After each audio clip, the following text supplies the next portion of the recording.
Excellent. I'll just let it refresh.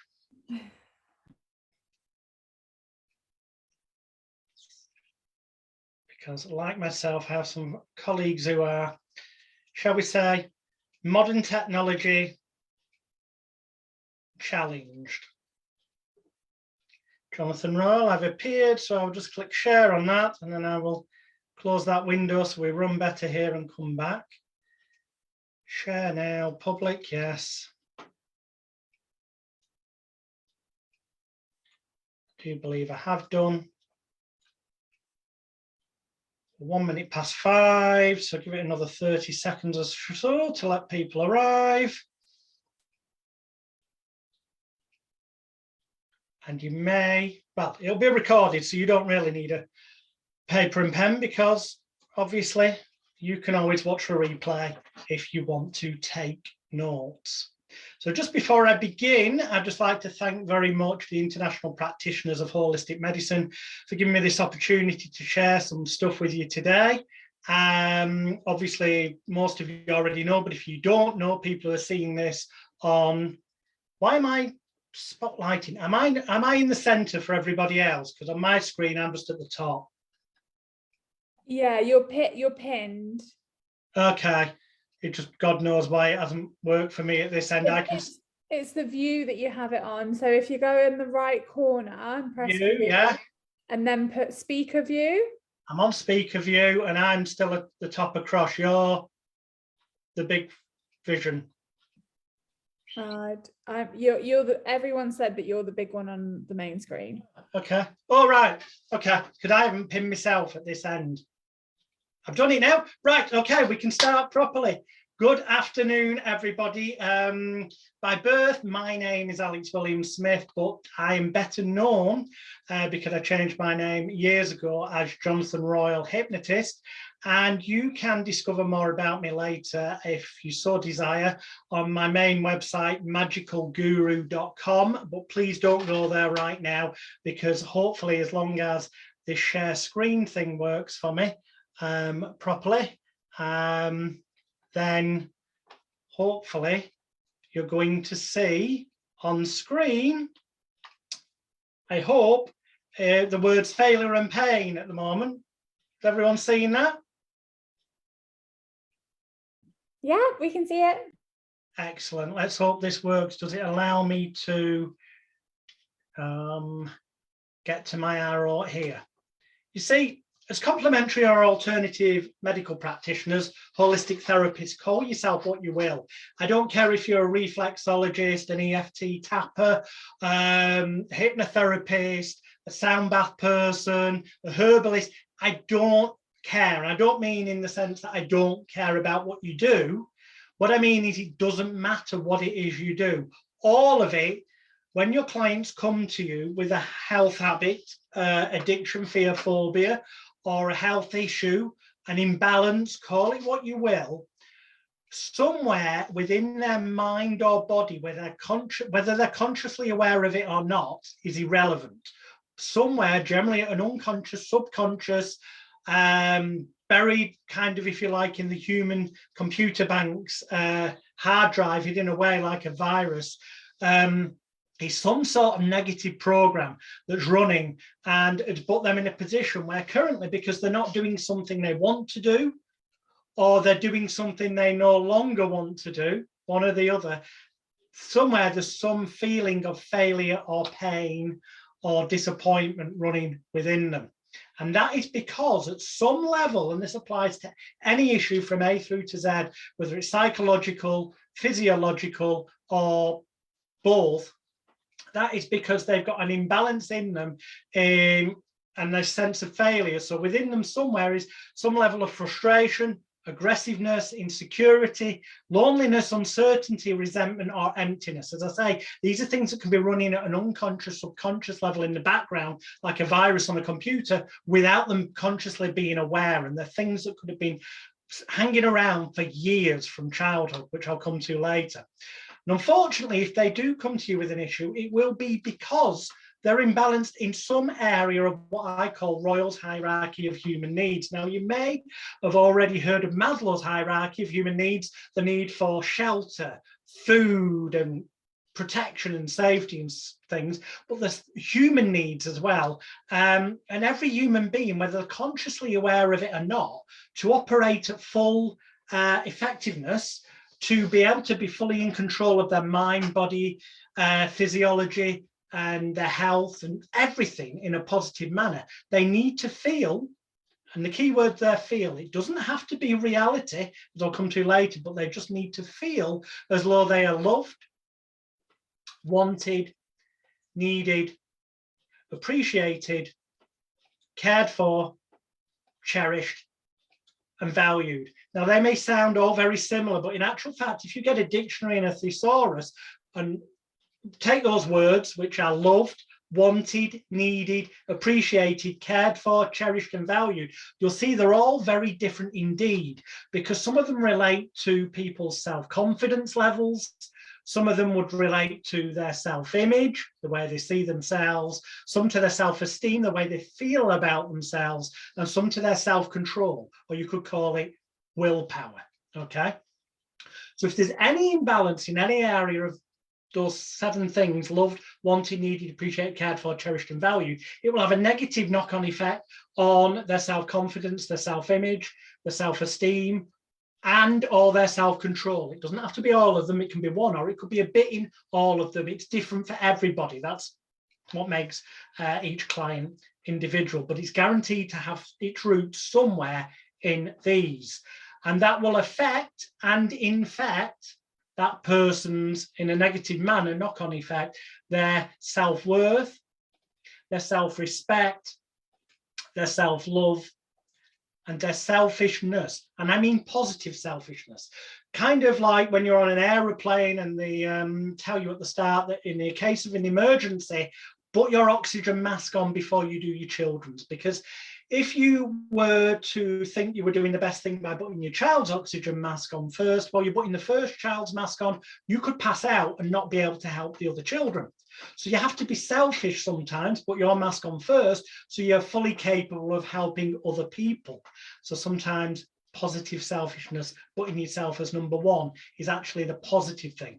And if there's any negative knock-on effect on them, then it will manifest as a symptom, whether it's a habit, addiction, fear, or phobia, whether it's a health complaint, a feeling of pain, whether that's a physical, emotional, or spiritual pain, some form of negativity, the person feeling trapped, having a dis-ease, and I brought the word up there purposely because when people are in the negative state, they do not feel at ease. It's a dis-ease, it's negative and therefore stressed, whereas the opposite would be to feel at ease and relaxed, obviously.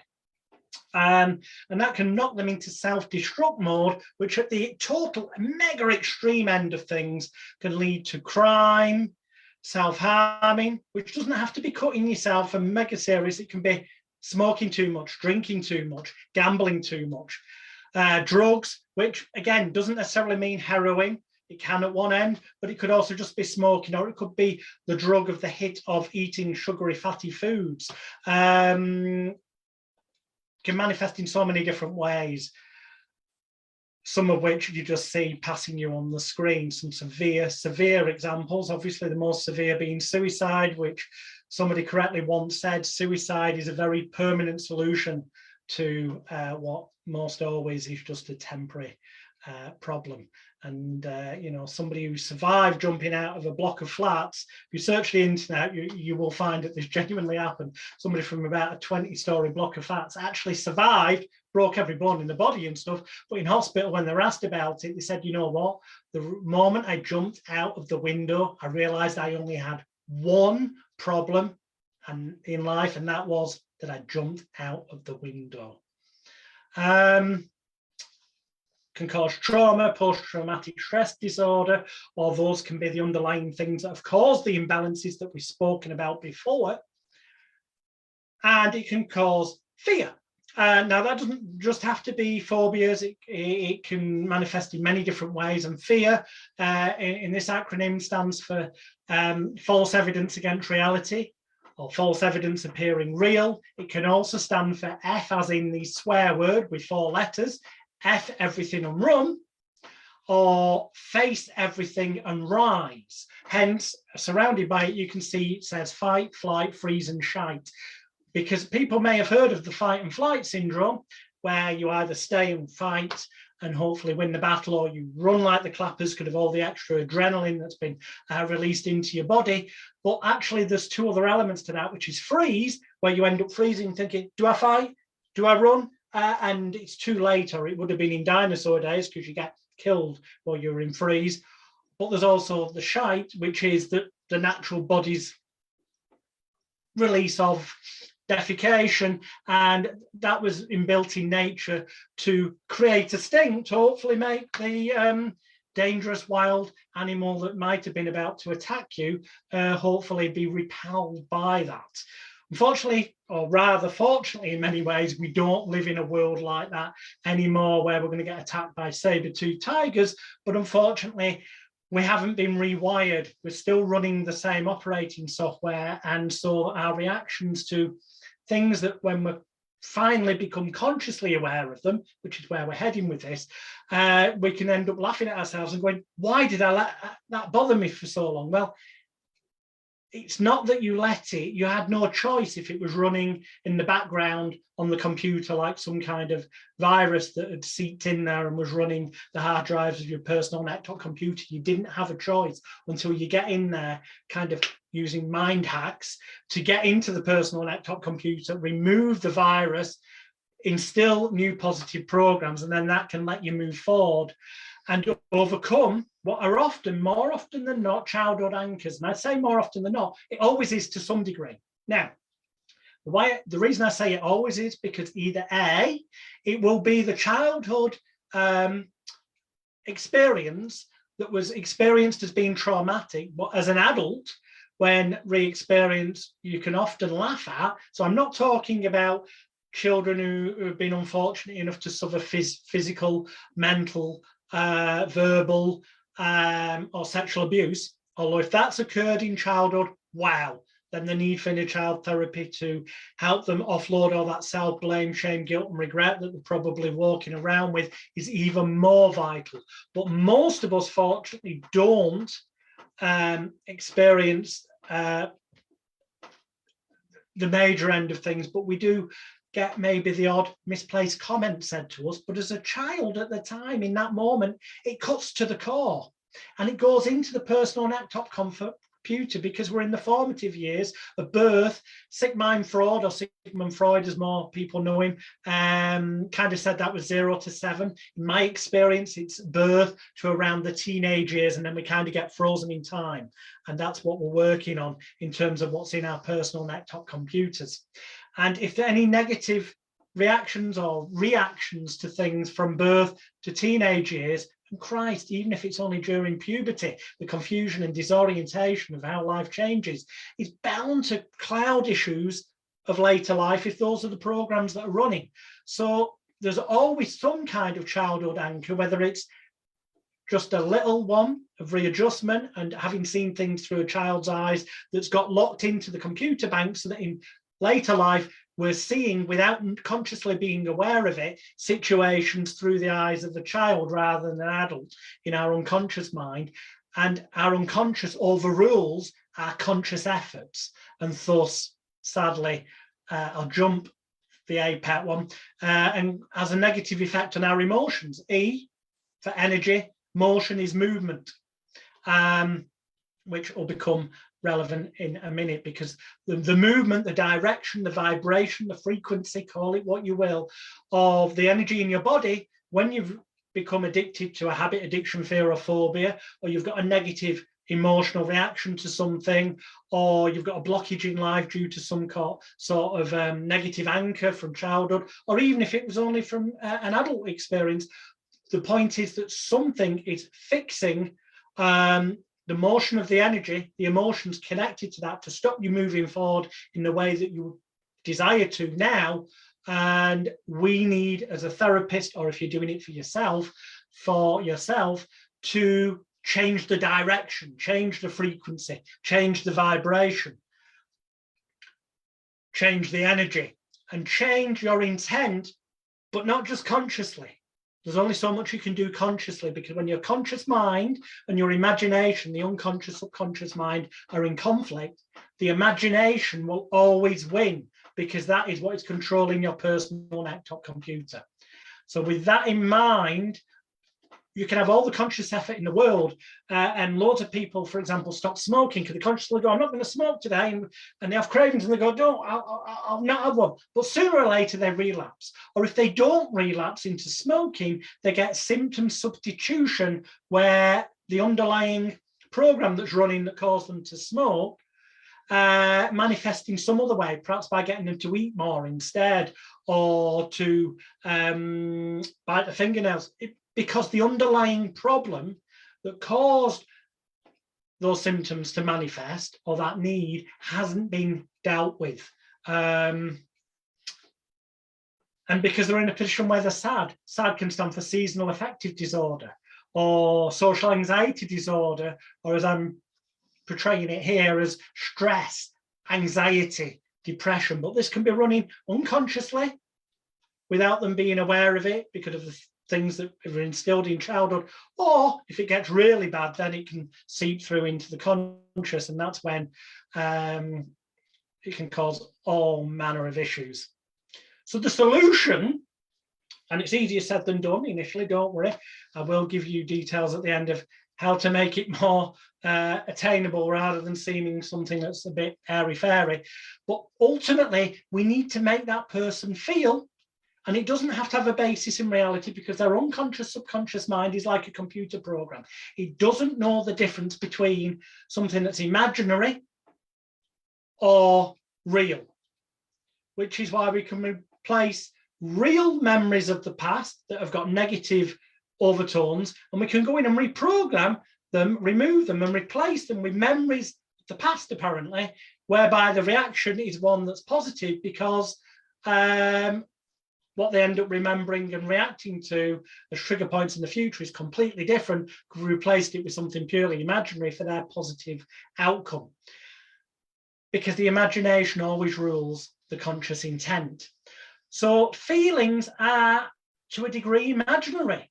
They don't have to have any basis in reality. You know, you can have people who are surrounded by family and friends that make them feel loved, but by the same token, you can have a loner who spends all his time on their own through their own choice, who feels loved just because they know if they chose to go and visit family, or they could just make up their own, as people who meditate do, their own reality. It doesn't matter about reality or facts. It's about what the person ends up feeling, and more importantly, what runs in that unconscious, subconscious mind area. So we need to make them, whatever their habit, addiction, fear, or phobia, or health issue, it can be even, you know, because any negative thoughts can cause organic change in the body. A great resource for that is Dr. Bruce Lipton's The Biology of Belief book, if you want to look into that more. But to get them to heal, to get them to cause organic change for the better within their body, or to overcome habits, addictions, fears, or phobias, or any other problem you can think of from A through to Z, we need the client in front of us, or if it's us ourselves, to feel loved, fully loved, wanted, needed, appreciated, cared for, cherished, and valued, so that when those things become in balance, okay, and get balanced out, because when they come to you, there will be some imbalance in one or more of them, but by balancing them all out, it will then have a positive knock-on effect on their self-confidence, their self-image, their self-esteem, and their self-control, aka willpower. And when that has a positive knock-on effect on those four foundational things, it will positively affect and impact their self-worth, their self-respect, their self-love, and their positive selfishness, so they can look after number one, to be selfless, to be selfish first, to be selfless later, and it'll make them feel whole again, even if it's only at an unconscious, subconscious level. That's why often people with problems in life say they feel a gap. Some people fill it with religion, some people fill it with food, some people fill it with alcohol, smoking, drugs, sex, or all manner of things, but they're searching to fill a gap. Well, by balancing out those emotional pillars we've just spoke about, you can make the person feel whole again without the need for drugs, alcohol, or anything else of a negative fashion. And it can give them a sense of freedom, pleasure, happiness, laughter, and relax, which is the opposite of being stressed. So we talked about disease at the negative end. The opposite of that is relaxed. And that's what it is. Our job as a therapist is to take them from failure and pain to pleasure and success. And we do that by making them feel loved, wanted, needed, appreciated, cared for, cherished, and valued, so that it increases their self-confidence, self-image, self-esteem, and self-control. So it increases their self-worth, their self-respect, their self-love, their positive selfishness, so that they can achieve success in overcoming any habit, addiction, fear, or phobia they may have, or being relaxed enough so that the stress in their life is diminished. And stress, as any medical doctor or even holistic doctor will tell you, studied properly, can be the largest negative contributory factor to organic illness, as well as psychological issues.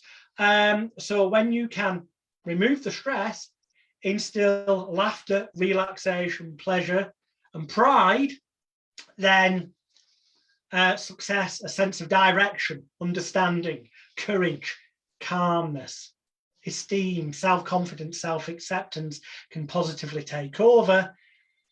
And the word F.A.R kind of sums this up, because when your client comes to you, they will have one or more at an unconscious level negative programs running of fear, frustration, or failure, anguish, anxiety, or anger, and R for resentment, regret, or remorse.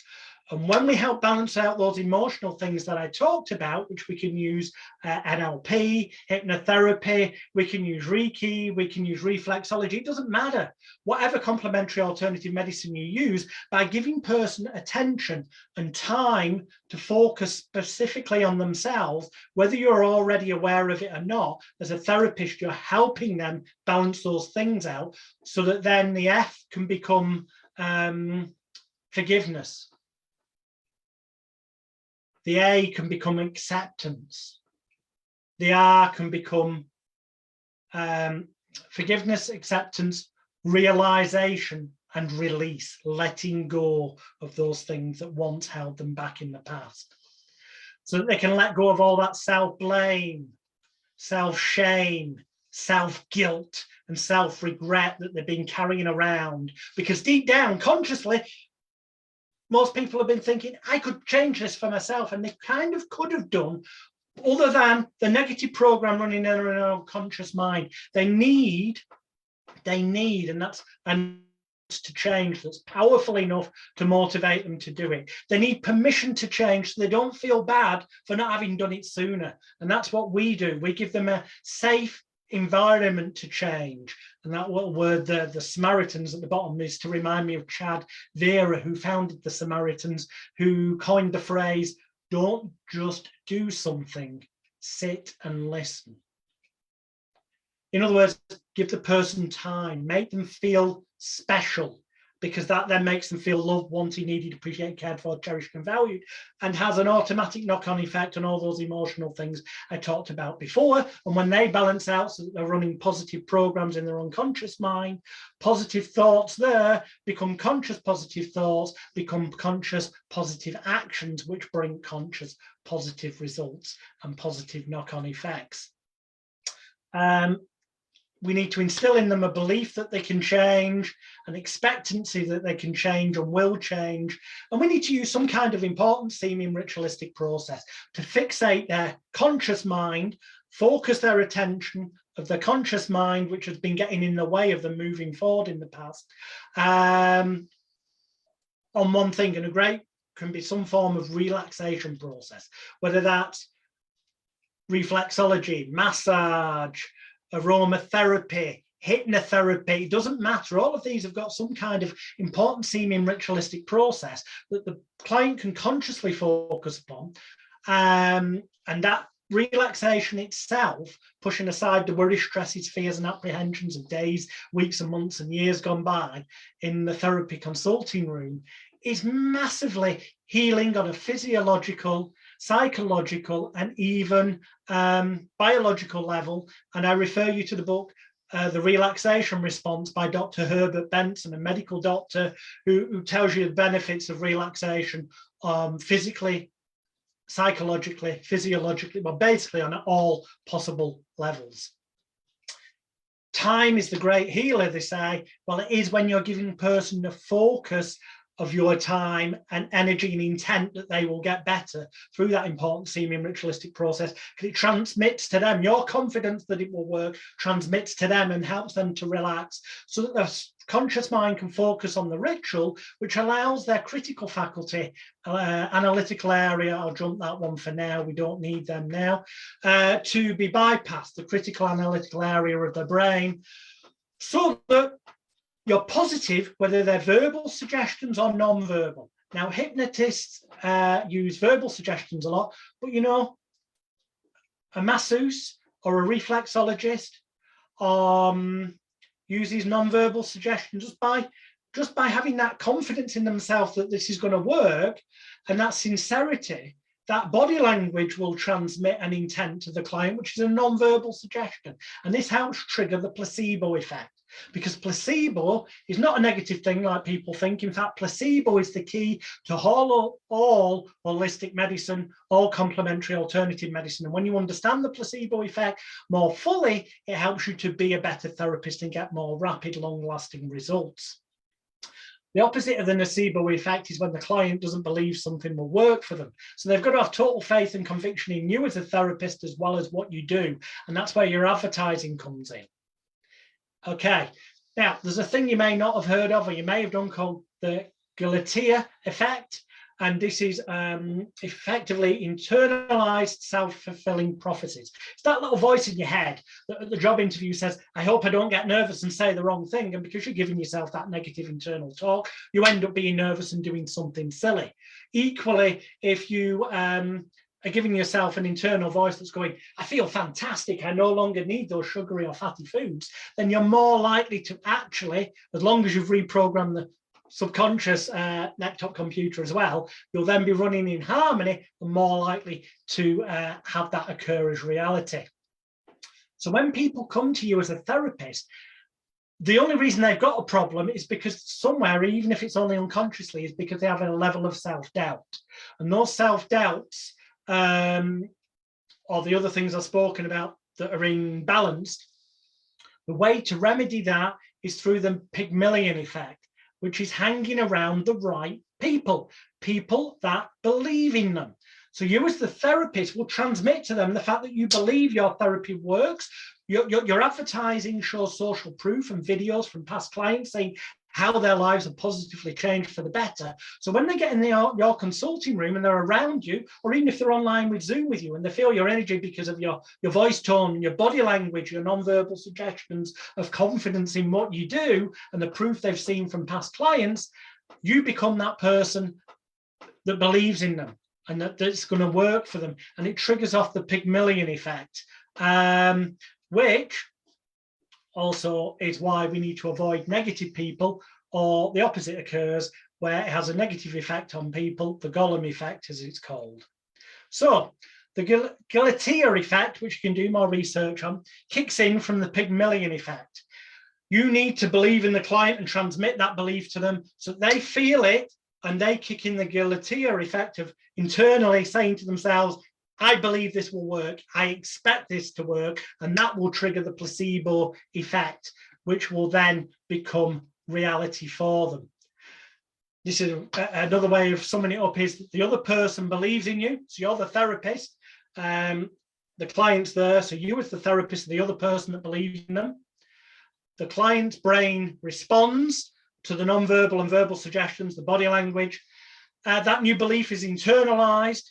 The new positive self-talk happens of this is going to work. I know this is going to be fantastic. That triggers the placebo effect, which means they then have a belief and expectancy of success. The totem effect can also add to this. Totem is any object. So as a hypnotherapist, we may give them an audio CD or an MP3 download on a USB stick at the end of the session to take away and listen to. That's a physical, tangible object they can attach some belief to. As a crystal healer, you may give them their lucky crystal. to hold each day and say their affirmations over. But it's something that they can attach a belief to, and believe it or not, that heightens the placebo effect and things working for them, just in the same way as when they believe taking a tablet that the doctors told them to take 3 times a day will work, it's more likely then to do so. The Hawthorne effect is another element of our work. People modify their behaviours more easily and permanently when they believe they are being watched. And that's the reason that any ethical, success-minded therapist should be doing follow-ups a week and a month down the line with their clients and telling their clients that that's going to happen. So you're kind of holding them accountable and they're expecting this, so that the Hawthorne effect can also kick in as well, because perception is everything. If you are just charging 40, 50 pounds to stop somebody smoking who's got a 20 to 40 a day habit, for example, then they might stop for a bit, but sooner or later, they're either going to get symptom substitution and it manifests in some other way, or they're going to relapse. And you know why? Because deep down, they will not believe that 40 or 50 quid to stop them smoking is going to last long term when they're spending in England around £10 a day on cigarettes. It's only a 5-day supply. Now, when you charge them more like 280, 300 quid or 310 quid, what it will cost them for a month's supply of cigarettes, whereas I do £500 a session, so it's kind of 6 weeks supply of cigarettes, then they add a level of prestige to it. And it's not that I'm just selling them an hour of my time. You don't sell your clients your time. That's the big mistake most therapists make, and why they never make the amount of money that they could be doing, and why they end up with more month left at the end of the money than they've got money left at the end of the month. And that's because they don't charge their clients enough. So in the long term, they may get failures, or they may get relapses, or they're just not making enough money. You're actually doing your client a disservice if you're not making enough money to pay your bills without sitting there. Because if you're sat there apparently treating your client, but your unconscious mind is worrying about, will I get some more clients before the end of the month to be able to pay the mortgage? Then frankly, I would say that's unethical, and you're not giving 100% to your clients. When you're earning enough from your clients that you've got an abundance of income, then you can sit down and give your clients 100%, and that will be picked up non-verbally and verbally, that you've got a confidence in them and you're fully relaxed in your life and position in life. And then that means you're being more ethical as a therapist and actually giving more positive value to your clients. You've got to sell the sizzle, not the sausage. The results, you don't sell them an hour or an hour and a half of your time to stop them smoking, or a number of sessions for whatever your speciality is. No, you're selling them that change in life that removes that fear and block of flying, for example, which means that now that they may be able to get a promotion they wouldn't have been able to take in the past because they were scared of flying. There's always a bigger picture of the positive repercussions that the client can have that's got a real mega value to them, more than just the small price that most therapists lock themselves into charging. You need pride in yourself, and you need to give your clients pride. It stands for positive reinforcement. Reinforcement is repetition.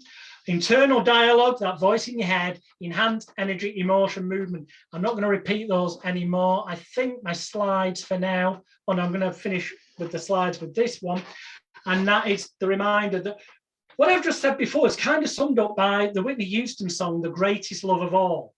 And if you go on YouTube after I've finished and type in The Greatest Love of All and listen to it, sorry for what's about to happen, but it goes, I believe that, it sounds a lot better than this when Whitney Houston does it, I promise you. It goes, I believe the children are our future. Treat them well and let them lead the way. Show them all the beauty they possess inside. Give them a sense of pride to make it easier when they're adults. Those aren't in the words, but that's the truth. But to make it easier, let the children's laughter remind us how it used to be. Listen to the words. It's inner child therapy. You've got to go in and give that inner child, or as I referred to it before, the personal laptop computers virus that's running from years ago. permission to change, an excuse to change, a safe environment to change, and the ability to offload all that self-blame, shame, guilt, and regret that it's been carrying around. Hopefully, if I click stop share, it goes back to me, that it's been carrying around. And then that person will be able to effectively cure themselves, because that's all they ever do with guidance and direction from us. Whatever complementary alternative medical practice you use, holistic health approach, whether it involves speaking to them or not, or it's something non-verbal, suggestion is the key to everything. And the placebo effect is also. I'm limited for time today, but I'd thank again the international practitioners of holistic medicine for giving me this opportunity to hopefully whet your appetite. If it's interested you in any way and you'd like to learn more about what you're really doing as a therapist, okay, I'm clicking there. There's some links got into the chat box there on Zoom. I will post them on the Facebook video later as well. On my website, ultimatehypnosiscourse.com, that's ultimatehypnosiscourse.com, or even easier, H for hypnosis, T for training, G for group, and then live, L-I-V-E, so that's htglive.com. If you go to there when I finish, there is a video that will expand on these emotional pillars and will expand on exactly how everything you're doing, whatever area of holistic medicine or complementary alternative medicine you're involved in, the placebo effect is the key. Verbal and non-verbal suggestion are the other keys. Whether you want to believe that or not consciously, I'm telling you it's the most powerful thing. Your crystals, your herbs, your massage technique, where you touch them or tap them, is effectively irrelevant other than being an important seeming ritualistic process for the client to attach their conscious mind to enable critical faculty bypass of the brain, to help you reprogram that computer, which is ultimately what happens and gives them permission to change. This is expanded on further in the free videos you will find at ultimatehypnosiscourse.com and htglive.com. You'll also find details there about something called the Elite Hypnosis Bootcamp. It's not just about teaching you hypnosis law. In the bootcamp, you will learn from 16 world-class teachers, not just me, but other experts in their field, experts in NLP, experts in, you'll be able to learn reflexology, massage, meditation, mindfulness, Reiki, meridian tapping therapies, as well as neuro-linguistic programming, hypnotherapy, and my unique approaches of cured, complete unconscious reprogramming of emotional disease and distress, and my approach of mind-emotion liberation techniques to help your clients melt the problems away. In fact, in the bootcamp, once you remember, you can earn, if you choose to, at no additional cost, a one-time only membership fee, and then you're a member for life, nothing else to ever spend. You can earn up to 26 world-class accredited qualifications, accredited by the IPHM, of course, but also by Personal Development Associates USA, by the United Kingdom Board of Clinical Hypnotherapy, the Neuro-Linguistic Programming Practitioners Association, and the Royal Institute of Hypnotherapy and Psychotherapy, as well as the Mindcare Organisation UK Limited. All the details you need are at ultimatehypnosiscourse.com. There's a special offer if you join the Elite Hypnosis Bootcamp before midnight on Valentine's Day.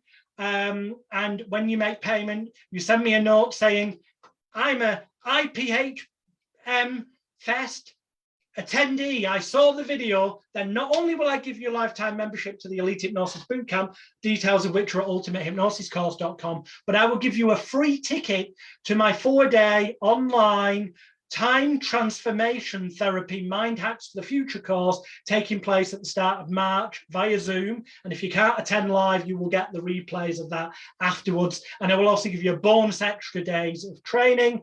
And oh yeah, the bootcamp contains over 15,000 United States dollars worth of courses and trainings and professional qualifications if you bought them individually from all the different sources. But together as one, they normally retail for $4,997.